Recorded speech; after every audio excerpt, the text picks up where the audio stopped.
Bonjour à tous, donc. Il y en a pas mal que j'ai pas vu. Vous savez, aujourd'hui, c'est la troisième partie d'une série qui s'appelle M, et pour certains qui n'ont pas suivi le début de l'histoire, c'est un petit peu comme si vous êtes projeté d'un coup dans Games of Thrones ou Bones, et que vous n'avez pas vu le début. Non? Ok. Non, mais dans le sens, vous voyez, c'est une série, quoi. Bon. J'espère que vous êtes en forme malgré la pluie. Moi, ça va, comme vous pouvez le constater. Je vais plutôt bien. Mon humour commence déjà à bien démarrer. En fait, nous sommes dans une série M. Et ne courez pas ceux qui n'ont pas envie d'entendre encore une fois parler du mariage, parce que nous parlons du mariage, oui, mais ceux qui ne sont pas concernés ou qui pensent ne pas être concernés vont être concernés par ce que je vais dire. D'accord? En fait, depuis le premier message, déjà certains étaient concernés et ils sont célibataires ou peut-être même pas l'intention de se marier, mais ils se sont dit, tiens, la réflexion là-dessus est peut-être intéressante en fait. Et vous allez constater tout ça. En fait, globalement, ce que l'on dit dans cette série M, M comme moi, M comme mariage aujourd'hui, c'est que à l'approche du mariage, que l'on soit célibataire ou que l'on soit marié, ou à l'approche du sujet du mariage, on a toujours tous des idées, des pensées sur la chose. Et en fait, ce que nous disions la dernière fois, c'est que l'on arrive tous face au mariage avec une boîte remplie de désirs. Parce qu'en fait, on a tous une idée ou des idées de ce que devrait être le mariage. Ou quand on regarde le mariage d'autres, on se dit moi, jamais j'aurais fait ça. Hein, jamais. Alors, à l'approche du mariage, des fois on imagine une certaine maison, j'habiterai bien là avec ma belle. Peut-être que on aura cette chance de... Ah, à l'envers, tiens. Pourtant j'en ai eu 5. Promis, j'ai aidé. Promis. Sinon, je ne pourrais pas parler devant vous aujourd'hui, en fait. Donc, on arrive tous avec une boîte remplie de désirs, de rêves et de souhaits. Et vous savez que au moment où on rencontre l'autre, avant de se marier, on parle de plein de choses, on passe un temps fou, tu imagines, on ira là-bas, nanana, on développera ça, on fera ça comme ça, nanana. Et la chose qu'on s'est dit, qui est incroyable, et on ne sait pas pourquoi, il y a un moment, et des fois, c'est juste au moment où on arrive dans l'allée centrale, et on va vers l'hôtel, et on arrive tous les deux, avec notre boîte. Et on arrive côte à côte, et voilà. Et donc on se promet des choses, je te promets que maman elle est là, papa aussi, ils ont bien écouté, les copains, tout ça. Je te promets, hein, promis.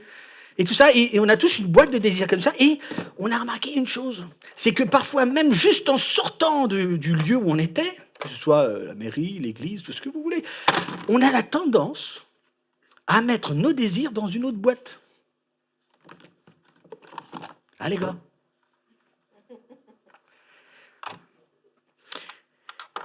Et cette boîte-là, je vérifie quand même, cette boîte-là, ce sont les attentes. Et en fait, on entre avec ça et on ressort avec ça. C'est incroyable. Et après, vous savez ce qu'on fait?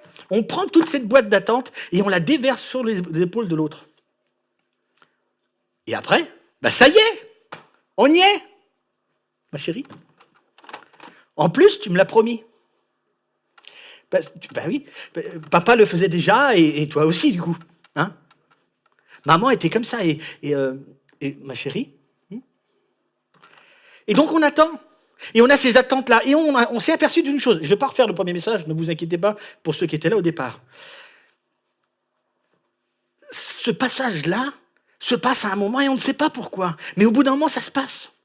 Et au bout d'un moment, on a tous des attentes comme ça et on attend de l'autre quelque chose. Et on a constaté une chose. On a proposé même une réponse. La Bible nous propose une réponse. En fait, vous savez, chers amis, le problème de ça, c'est que ça provoque de grosses tensions. En fait, ça va nous pousser dans une relation qui va être très différente. À la base, on parle d'une alliance dans le mariage, une alliance entre deux personnes. Et vous savez ce qui se passe au bout d'un moment quand on repart avec ça et qu'on est deux grands moi, tous les deux, c'est moi, tout, moi, mes désirs à moi qui deviennent tes attentes. Au bout d'un moment, ça érode la communauté, l'amour inconditionnel, l'intimité. Parce qu'en fait, on entre dans une relation de devoir l'un à l'autre. Tu me dois ça. Tu l'as même promis. Il y avait maman, tout ça. Tu me dois tout ça, c'est sûr, ma chérie. Même avec un sourire. C'est dans l'amour, tout ça, c'est le mariage, c'est beau, c'est magnifique. Mais tu me dois ça. Et au fur et à mesure, au bout d'un moment, on est juste dans une relation de prêteur-débiteur. Si toi, tu me fais ça, tu me donnes ça, moi, je te donne ça, c'est logique. Une relation de prêteur-débiteur. Parce que c'est un dû. Toute notre vie de couple, du coup, devient un peu un dû. C'est complètement tordu, notre truc. Et ce que la Bible nous propose, c'est qu'il ne doit rien y avoir dans la boîte des attentes. Rien du tout. Et là, c'est un truc de dingue. En fait, voici ce que propose Dieu pour le couple. En fait, à la base, il ne voulait pas que nous ayons des attentes parce que l'autre ne nous doit rien du tout. Il ne nous doit rien. C'est dingue parce que ça initie en nous une notion un peu de « ouais, mais quand même, vous savez, c'est incroyable quand on est à ma place, là. C'est incroyable comme on a des feedbacks hyper rapides. Tu n'as même pas besoin de demander d'avoir un retour, un bilan, une évaluation de ce que tu as dit. De toute façon, tu reçois des emails, des messages et tout ça. J'en ai reçu des tonnes. Si tu savais, si tu le connaissais vraiment, si tu la connaissais, et le mal, et le péché, tout ça. Et c'est normal quand même, il y a des attentes légitimes, il y a des désirs légitimes dans ma boîte. C'est normal que j'attende ça de lui.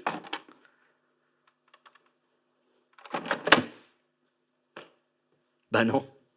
Il ne vous doit rien du tout. Parce que, vous vous rappelez, ce M là, vous vous rappelez ça là? La petite laisse là? Viens. Mon chéri, tu peux y aller. Ce soir, tu rentres bien à l'heure. Hein? Ah, papa, hop. Une demi-heure en retard, mon chéri. Tu vas pas pouvoir refaire ça trop longtemps. Vous vous rappelez ça? Ça, c'est pas une relation de mariage, ça. C'est de l'éducation canine. C'est élever des enfants un peu rudement, avec une laisse assez plus ou moins longue, tout ça. C'est pas une relation de confiance, d'amour inconditionnel. Parce qu'on a tous tendance, malheureusement, à rentrer dans le cadre du mariage avec moi, et je. Moi, j'ai pensé, j'ai rêvé, j'ai imaginé que. Moi, je pense que. Et donc, on arrive avec deux énormes moi, et on se rencontre et on devient un couple de 2 mois. Et la proposition aussi qu'on avait la dernière fois était qu'en fait, Dieu nous propose de devenir 2 petits mois. 2 petits. J'en ai un là, il est magnifique. Merci au concepteur Jonathan. Ah, ça, pas bien. Ça, bien. Ça, insupportable. Ça, patient. Supportable. Vraiment embêtant, imposant, doux, compatissant. Bien, pas bien. Petite référence, mais au moins on le comprend. Je pose le bien ici. Ce que la Bible nous propose, c'est qu'on devienne tous les deux 2 petits moi. Tout petits. Qu'on laisse plus la place à l'autre. Pas que l'autre devient plus important et qu'il m'écrase. Ça, c'est un concept assez pourri. C'est tous les deux, on devient un peu plus petits et on se soumet l'un à l'autre. C'était la proposition. Et on laisse entrer, c'est la proposition de... Si on dit qu'on est chrétien, par exemple, parce que chrétien, c'est pas une religion, vous avez compris, hein? Enfin, je pense ici, je le répète souvent, chrétien, c'est quelqu'un qui a compris que Dieu, qui est créateur, a bien voulu devenir un homme pour essayer de nous aider à se reconnecter à Dieu en mourant pour moi, pour mon mal, en ressuscitant 3 jours plus tard, et en plus, je crois en ça, et en plus, j'ai envie de suivre ses préceptes. Et alors là, je dis que je suis chrétien. Donc, protestant, catho, tout ça, ça veut rien dire, d'accord? C'est juste une étiquette. Mais par rapport à chrétien, vous avez compris? Si ça vous choque, vous venez me voir à la fin. Je suis prêt. Ça, c'est le vrai chrétien selon ce qui est écrit dans la Bible. Celui qui se dit qu'il est chrétien, et un mariage chrétien, c'est un mariage où on est 2 petits mois, et on ajoute une 3e personne qui est Dieu, qui veut bien nous supporter et nous aider et faire partie de la chose. C'est ce que nous avons proposé.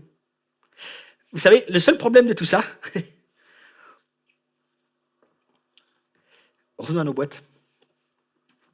Ouais, je suis d'accord, Lorenzo. Ok. Parce que je dois avoir confiance en l'autre, parce que je dois considérer les intérêts et les désirs de l'autre supérieurs aux miens, alors je vide ma boîte d'attente. Ça marche. Ok. Je vais faire ça. Vous savez quoi? La solution n'est certainement pas une seule seconde d'ignorer cette boîte. On n'a pas le droit d'ignorer cette boîte. On ne peut pas être, parce que on est des vrais humains. Hein?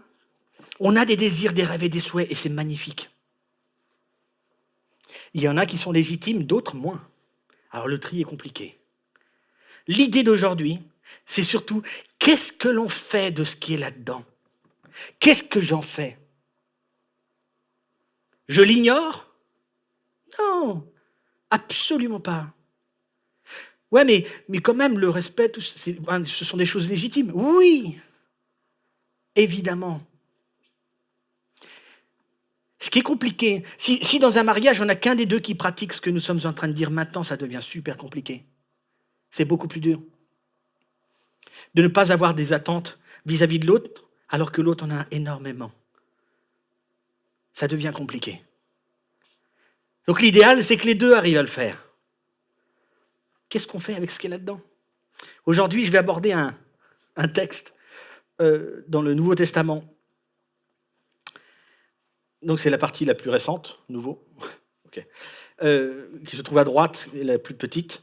Et on va aborder un texte de l'apôtre Pierre. L'apôtre Pierre, c'était quelqu'un qui était avec Jésus-Christ, qui le suivait tous les jours, qui mangeait avec lui, qui sortait avec lui, qui allait lorsque Jésus parlait à la foule, il était là, il suivait, il écrivait, il essayait de comprendre plus qui était Dieu ici-bas. Enfin, tout ça, c'était l'apôtre Pierre qui le suivait sans arrêt. Et cet apôtre Pierre a écrit une lettre, et c'est ce qu'on va aborder tout à l'heure. Et dans cette lettre, il aborde énormément de thèmes qui sont autour de « tu te dis chrétien? Écoute, mets en pratique, bouge-toi un peu.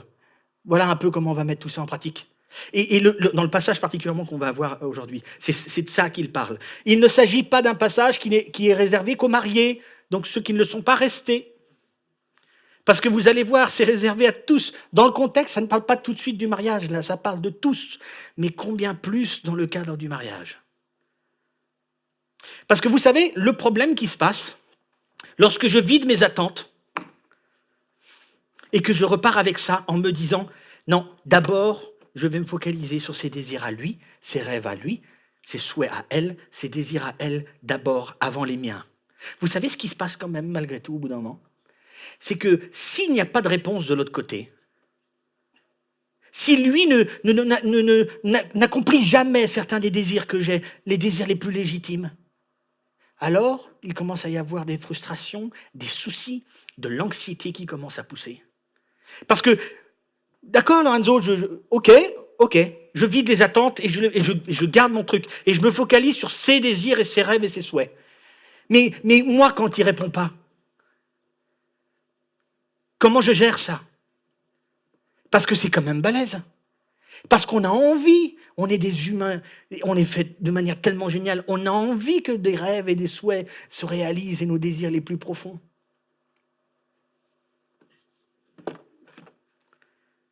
Et c'est dans ce contexte-là qu'on va aborder ce texte.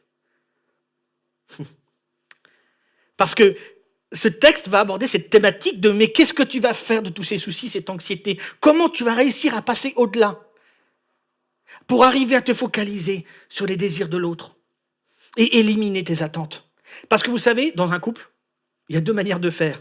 Lorsqu'on est tellement frustré que l'autre ne répond jamais à mes désirs et mes rêves et mes souhaits. Il y a deux manières de faire. La première, c'est d'ignorer. Au bout d'un moment, je me dis « ok, c'est bon, de toute façon, je n'aurai jamais ça. » Je reste dans mon truc. Tant pis.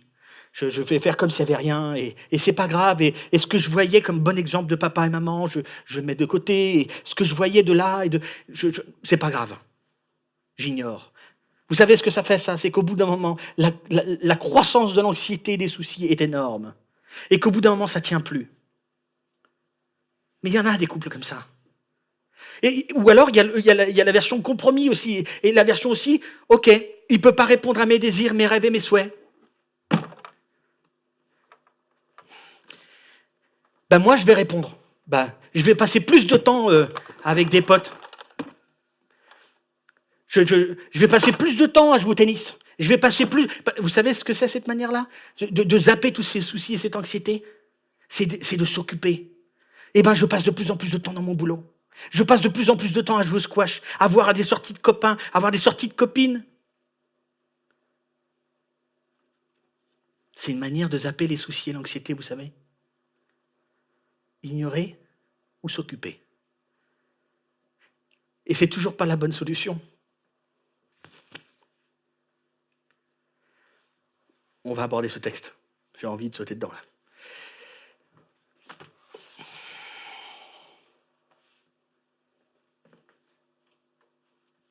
Tout le monde arrive à lire? Bien. Vous avez compris. 1 Pierre. Donc c'est la première lettre que Pierre a écrite. Il en a écrit 2. Vous de même, jeunes gens, allez, il ne s'adresse pas à nous.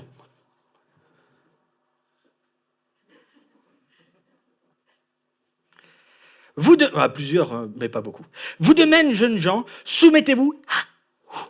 C'est pas le bon mot. Vous de même, jeunes gens, soumettez-vous aux responsables de l'Église. La suite. Et vous tous, dans vos relations mutuelles, revêtez-vous d'humilité. On va relire. Juste avant, et on vient jusque-là. Vous de même, jeunes gens, soumettez-vous aux responsables de l'Église. Et vous tous, dans vos relations mutuelles, revêtez-vous d'humilité. Il faut d'abord expliquer ce qu'est l'humilité selon la Bible. L'humilité selon la Bible n'est pas « lui c'est un gros boss, moi pas du tout, je suis vachement humble devant lui ». L'humilité selon la Bible n'est pas « lui il est blindé de pognon, moi je suis blindé de pauvre, donc je suis hyper humble devant lui ». L'humilité selon la Bible n'est pas du tout ça. Elle n'est pas liée à un rang ou à une position de quelqu'un. L'humilité, là, c'est un choix intentionnel, personnel que j'ai de me soumettre à l'autre et de considérer les intérêts de nouveau des autres supérieurs aux miens. Et de me mettre, lorsque j'arrive devant un choix, je le laisse d'abord. Je ne vais pas mettre moi d'abord. Revêtez-vous d'humilité. On continue. Car l'Écriture déclare, Dieu s'oppose aux orgueilleux, mais il accorde sa grâce aux humbles. Je relis. Car l'Écriture déclare un truc dur là. Dieu s'oppose aux orgueilleux, mais il accorde sa grâce aux humbles. Les orgueilleux c'est l'inverse des humbles. L'orgueilleux arrive devant un choix et il pense d'abord à lui. Moi premier. Moi d'abord. Ouais, tes désirs, les miens quand même. Ça, c'est l'orgueilleux. Ce que je trouve terrible dans cette phrase, c'est que Dieu s'oppose ou résiste, selon la traduction, s'oppose aux orgueilleux. Attendez, c'est assez énorme comme conclusion, comme conséquence. J'arrive, je suis moi. Grand M. J'arrive dans le cadre du mariage, il y a un deuxième grand moi de l'autre côté. Hein? Moi, grand M, un orgueilleux qui pense d'abord à lui. Dieu s'oppose à l'orgueilleux. Vous savez une chose? Dieu résiste, s'oppose, ne va pas aider, ne va pas s'impliquer pour le bien dans le mariage entre deux grands moi qui pensent tous les deux être en premier. C'est assez dingue, je trouve, comme conséquence. C'est pas cool, la Bible. Dieu s'oppose aux orgueilleux. Il résiste à ceux qui pensent que par eux-mêmes ils peuvent tout et sont toujours eux les premiers. Moi. D'abord moi. Oui, mais on est tous les deux croyants, on prie, mais Dieu, t'es où? Mais Dieu, il est là. Et il te dit, je suis là. Mais tant que tu restes comme ça, je te laisse la main. Grand moi, tu es tout seul. Petit moi, ça veut dire que tu appelles à l'aide. Dieu s'oppose aux orgueilleux, mais il accorde sa grâce aux humbles. La grâce ici, c'est pas la grâce qui donne le salut. Non, non, non. C'est ce pouvoir Dieu accorde la puissance de pouvoir faire quelque chose au moment opportun. Il accorde sa grâce aux humbles. Il va nous soutenir. Il va soutenir celui qui va rester tranquille, en fait, pour employer une expression un peu jeune, qui va rester à sa place, qui va rester un petit M avec un autre petit M. Ça, c'est l'humble. Et Dieu accorde sa grâce. Dieu dit, sois petit, mets-toi après elle, mets-toi après lui. Et j'accorderai ma grâce. Je te donnerai la puissance de pouvoir faire ce que tu dois faire au moment opportun. On continue. Tenez-vous donc humblement sous la main puissante de Dieu. Ok, pour qu'il vous élève au moment qu'il a fixé. Le verset d'avant. Tenez-vous donc humblement sous la main puissante de Dieu. Il fait grâce aux humbles alors. Il propose là. Laisse-moi la place avec toi. Deviens un petit moi. Autorise-moi à pouvoir t'aider et t'accorder cette puissance de pouvoir faire des choses au moment opportun. Parce que si tu me laisses pas cette place, je m'oppose à ça, je ne suis pas là, je résiste aux orgueilleux. Mais par contre, si volontairement, tu décides de te mettre sous moi. Vous savez, quand l'apôtre Pierre, qui est d'origine juive, a lu beaucoup la Torah et tout ça, dans l'Ancien Testament, quand le peuple devait s'humilier, c'était qu'il devait obéir à Dieu, suivre ses préceptes. C'était ça. Tenez-vous donc humblement sous la main puissante de Dieu. J'aime, parce que là, le propos est beaucoup plus léger que « obéis, suis les préceptes ». Tenez-vous donc humblement sous la main puissante de Dieu, la suite, pour qu'il vous élève au moment qu'il a fixé. Il y a un énorme problème avec le moment qu'il a fixé, parce qu'en fait, globalement, il est en train de nous dire, considère les désirs de l'autre supérieurs aux tiens. Focalise-toi d'abord sur l'autre, et elle sur toi. Je suis un garçon, j'ai du mal à dire. Et lui sur toi, voilà. Focalise-toi sur les désirs, les rêves et les souhaits de l'autre. Sois humble. Lorsque vous avez des choix, des décisions à prendre, une destination de vacances ou je ne sais quoi, la planification d'un bébé, qu'on a du mal à planifier de toute façon, je sais de quoi je parle, toutes ces décisions-là, sois humble. Non seulement soumettez-vous les uns les autres, c'est ce qu'on avait vu l'autre fois, donc laisse la place prioritaire à elle plus qu'à toi, et en plus, laisse la place à Dieu, c'est la proposition qu'il te fait. Et au moment fixé, il t'élèvera. Le problème avec le moment fixé, vous savez ce que c'est? C'est que c'est toujours pas assez rapide pour nous. Parce qu'en fait, ça ne nous donne pas de détails, il n'y a pas de timing là. Le moment fixé, ouais. Tu peux nous communiquer le moment, s'il te plaît? Le problème du moment fixé, c'est qu'on n'a pas envie d'être patient. Ok, on va mettre en application quelque chose, on va vider ça, on va le remettre dans notre caisse et on va se focaliser sur l'autre. Ok? J'ai compris. Maintenant, je dois me tenir humble sous la main puissante de Dieu. Ok? Parce qu'il t'élèvera. Super. Au moment que lui a fixé. Ah. Pas mal. C'est le problème de ce moment fixé par Dieu. Mais vous savez, il y a des couples qui ont appliqué des choses comme ça. Il y en a plein. Pas assez, mais il y en a. Et vous savez, ils attendent. Et au moment fixé, c'est tellement mieux. Parce qu'on revit ensemble l'amour inconditionnel. On revit ce respect mutuel. On fait attention plus au désir de l'autre qu'au sien. J'aimerais vous laisser 2 choses aujourd'hui. Allez, même 3.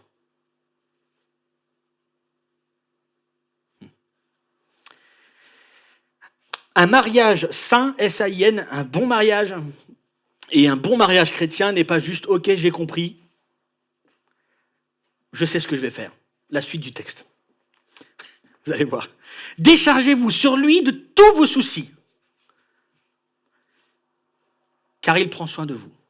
Déchargez-vous, c'est vraiment, mettez tout devant lui, renversez, déchargez, balancez, tout. Dans la langue originale qui a été écrite au Nouveau Testament, le grec, tout, en fait, veut dire tout.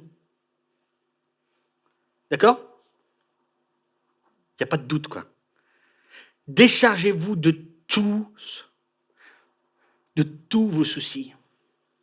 Dieu propose, viens me voir. Tu es frustré parce qu'il n'arrive pas, elle n'arrive pas à répondre à tous tes désirs. Dis-le-moi, viens me voir, tiens-toi humblement sous ma main puissante, viens me le dire. Prie-moi, expose-moi tout ça. Ouais, mais c'est quand même super nul, parce que tu vois, c'est des petits trucs, allez voir Dieu pour ça. Non, il dit lui-même sur lui tous vos soucis. Tout, il n'y en a pas des petits, parce que vous savez ce qu'il est en train de dire là? Il est en train de dire, c'est important pour toi? Si c'est important pour toi, il prend soin de vous, c'est important pour moi. Quelle que soit la chose, déchargez-vous sur lui de tous vos soucis, car il prend soin de vous. Vous savez ce que je veux vous laisser aujourd'hui? C'est très simple, c'est trois mots. 3 mots qui vont être une mise en pratique pour ceux qui le souhaitent. Vous avez bien compris que tout ce passage-là n'est pas réservé qu'aux couples mariés. Il est réservé à tous ceux qui se reconnaissent dans la communauté ou ceux qui ont envie de s'aimer les uns les autres et aimer Dieu aussi.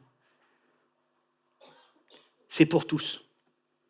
Parce qu'on a tous des désirs et des rêves et des souhaits pour d'autres choses qui ne sont pas le couple.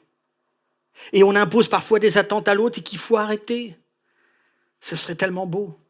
Oui, c'est assez idéal ce que je dis, mais c'est aussi assez pied sur terre, je pense. C'est pour ça qu'il y a la partie « Déchargez-vous sur lui de tous vos soucis ».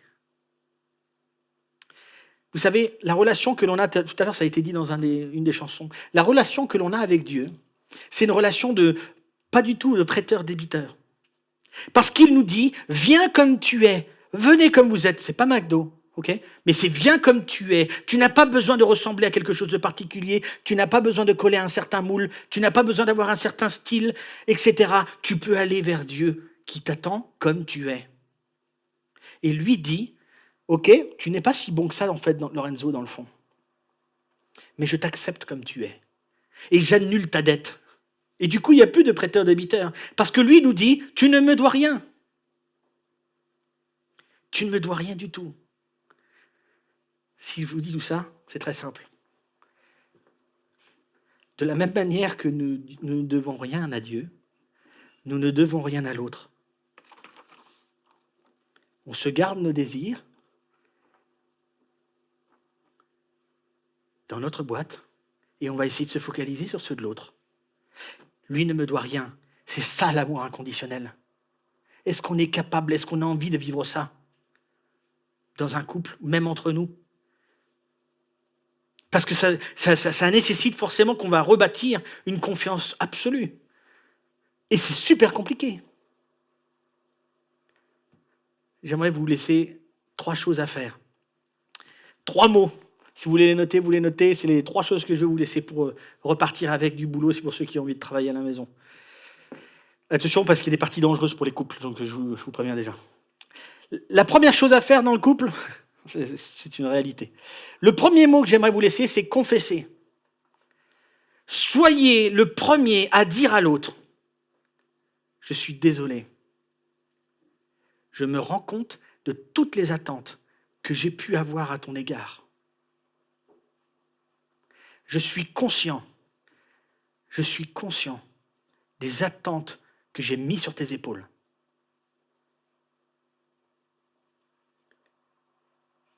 Premier mot à faire, confesser. Confesser à l'autre, c'est ça confesser. C'est dire à un autre. Dites à l'autre, à votre femme, dites à votre mari, je te confesse, je te dis clairement, je suis désolé pour ces attentes que je t'ai imposées. J'en suis conscient. Première étape. Parce que vous savez, c'est bien gentil de dire un mariage chrétien et juste de prier Dieu, tu vas nous aider, tout ça. Non, non, non, non, non, attendez, on est quand même des super humains. On est des humains. Dieu nous dit, oui, sois humble devant moi, décharge sur moi de tous tes soucis et maintenant tu parles avec l'autre. Parce que c'est comme ça que ça se passe entre êtres humains. On doit communiquer. Ah, le mot terrible dans les couples. Ouais, ils parlent jamais, nanana, tout ça. On a été créé à l'image de Dieu. Dieu nous parle et on se parle entre nous aussi. Alors l'homme, il a un peu plus de difficultés parfois. Mais on doit se parler.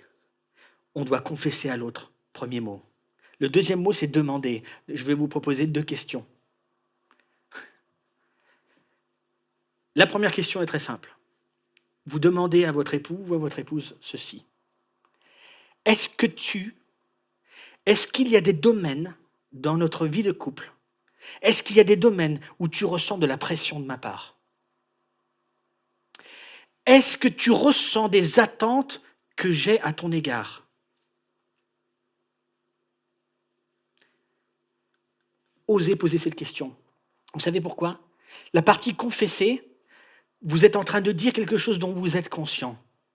Cette première question, vous êtes en train de demander à l'autre, est-ce que tu pourrais m'indiquer ce dont je ne suis pas conscient, que je t'impose? Et toi, tu te tais, tu me dis rien, tu es gentil, tu m'aimes, et c'est incroyable. Ou alors, des fois, on s'engueule, on ne sait même pas pourquoi, et peut-être que c'était que ça. Est-ce que tu peux m'indiquer ce dont je ne suis pas conscient et que je t'impose? C'est la première question du mot demander. La deuxième question, c'est la plus dangereuse. Alors les couples, attention. Messieurs, ne soyez pas, comme d'habitude, un peu trop bourrins. Voilà. En sortant, ne vous jetez pas sur votre femme en lui posant la question suivante. Qu'est-ce qui enrichirait notre mariage? Qu'est-ce qui ferait que notre mariage serait meilleur? En fait, c'est une autre manière de dire qu'est-ce qui se trouve dans ta boîte de désir à toi? Qu'est-ce qui se trouve dedans? C'est ça que ça veut dire. Donc si je demande qu'est-ce qui ferait que notre mariage serait meilleur, c'est justement de ne pas demander est-ce que tu peux me dire tout ce qu'il y a dedans? Parce que vous savez, quand on demande ça comme c'est dangereux, ma chérie, tu peux tout me dire de ce qu'il y a dans ta boîte de désir par rapport au mariage, tout ça? Elle répond, j'ai toujours rêvé de me marier à un athlète haut niveau et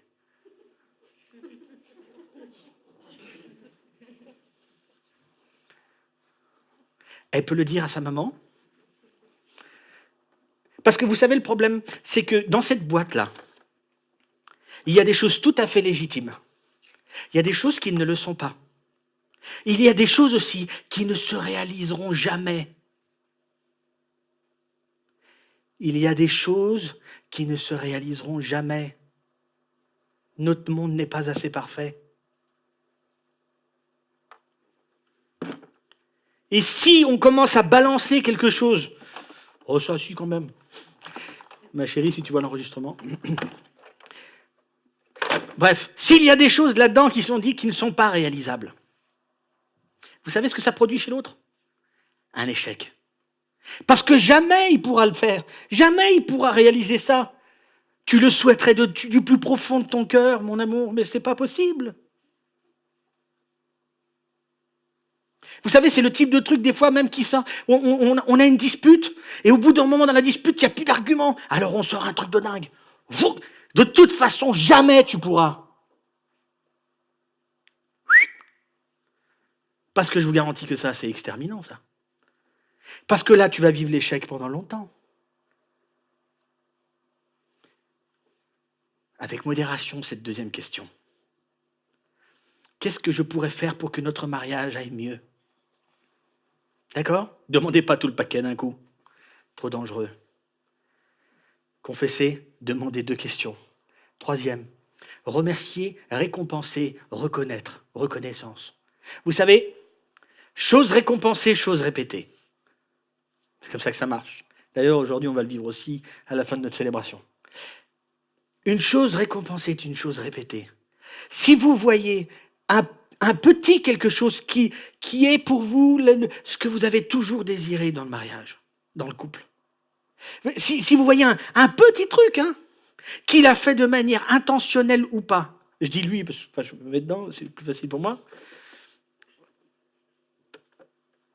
S'il vous plaît, reconnaissez qu'il l'a fait. Récompensez le fait qu'elle l'ait fait, qu'elle l'a dit, qu'elle l'a montré, j'en sais rien. Parce que pour vous, c'est dans votre boîte de désir, donc s'il le fait, c'est normal. Non. Il a fait quelque chose. Récompensez, reconnaissez la chose, remerciez-le, remerciez-la. C'est tellement important. Parce qu'on a envie qu'il continue. On a envie même de lui exposer, tu sais, c'est quelque chose que j'ai toujours eu envie. Le fait que tu aies commencé à faire ça, c'est le bonheur. Ça a toujours été dans ma boîte. Merci ma chérie, merci mon chéri, j'en sais rien. 3 mots pratiques. Confessez. Soyez le premier à dire que vous avez imposé tellement d'attentes sur l'autre. Deuxième, demandez 2 questions. La première, dans quel domaine ressens-tu de la pression de ma part? Est-ce que tu ressens des attentes que je t'impose, que je te mets sur toi? Deuxième question, qu'est-ce que je pourrais faire pour que notre mariage aille mieux? Montre-moi juste un truc dans ta boîte de désir. Troisième, remercier, récompenser. Vous savez ce que Dieu a voulu dès le début, quand on lit la Bible? Dès le début, il y a un homme, une femme, il a dit, et les deux deviendront une seule chair, ils seront un. Vous savez ce qu'il a voulu? Il a voulu que les 2 moi soient 2 petits moi et que Dieu soit au milieu. Pour que les 2 petits moi soient un nous. Le désir de Dieu est que le couple soit un nous. Et ça touche même la communauté. Il veut qu'on soit un nous. C'est ce qu'il a toujours voulu. Il a toujours voulu qu'on puisse prendre des décisions ensemble, qu'on se consulte, que l'on fasse plus attention à l'autre qu'à soi-même, que l'on réponde plus aux désirs de l'autre qu'aux miens, que je considère ses intérêts supérieurs aux miens. Il a toujours voulu qu'il y ait cette relation. Il a toujours voulu que ce soit un nous et pas 2 moi indépendants qui vivent ensemble. C'est pas ça le couple, c'est pas ça le mariage.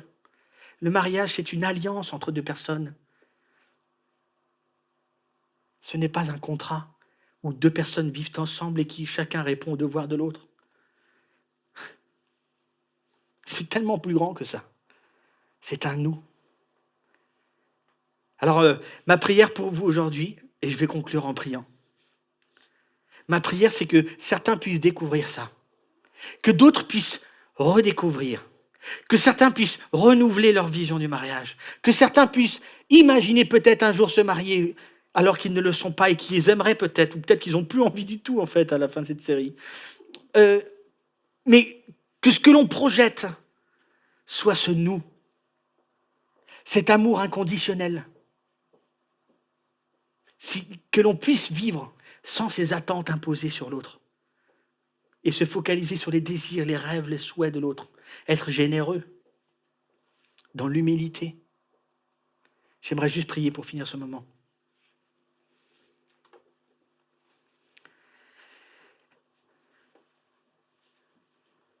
Seigneur mon Dieu, j'aimerais te remercier pour ce temps que nous avons pu passer aujourd'hui. Merci aussi pour cette année, parce qu'aujourd'hui, c'est notre dernière célébration de l'été. Et nous allons pouvoir fêter tout ça comme on aime. Seigneur, mon Dieu, merci pour ces temps de chansons que nous avons pu avoir, où nous disons des choses, où nous chantons, nous jouons des choses que l'on aime. Merci aussi pour ce que tu nous as transmis dans ces textes, que je considère comme la vérité, et que ça marche. Ce n'est pas parce que ça marche que c'est la vérité, mais je trouve que ça fait les deux. On peut tellement trouver du sens commun, du bon sens, tellement d'aide que tu nous apportes et que tu es disponible, que l'on puisse découvrir aussi, que on peut aussi décharger nos soucis sur toi. Merci parce qu'on peut t'inclure dans notre couple lorsque nous sommes un couple. Merci aussi de nous accompagner en tant que communauté pour pouvoir vivre ces relations mutuelles. C'est au nom de Jésus-Christ que je te prie. Amen.